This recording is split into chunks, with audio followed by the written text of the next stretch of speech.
আমার নবী বলেছে স্বামী স্ত্রী রোমান্টিক সময়টাতে যদি একটা ঘন্টা যদি কাটাইতে পারে রে, তাহলে 1 বছরের নফল ইবাদতের সওয়াব দিয়ে দিবে।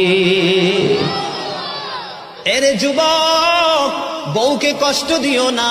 স্বামী স্ত্রী যদি কিয়ামতের দিন কমপ্লেইন করে, তুমি যত বড় মোল্লা সাহেব হাজী সাহেব হও, নসিবই জুটবে না। আমি আমার মা আমার বোনদেরকে বলতে চাই, কখনো স্বামীর কলিজায় আঘাত দিও না, কারণ স্বামীর কলিজায় আঘাত দিলে তোমার জীবনে জান্নাত জুটবে না। বন্ধুরে আমার, আমি আমার নবীর জীবন থেকে যদি আপনাদেরকে আরেকটা এক্সাম্পল দেই বন্ধু, এখন আমি আমাদের দেশে স্বামী স্ত্রীর মধ্যে গলদ আছে না নাই? বর্তমান সমাজের যুবক যুবতী, নববধূ নবদম্পতি যারা স্বামী স্ত্রী, তাদের মধ্যে ম্যাক্সিমামই কলহ আছে না নাই?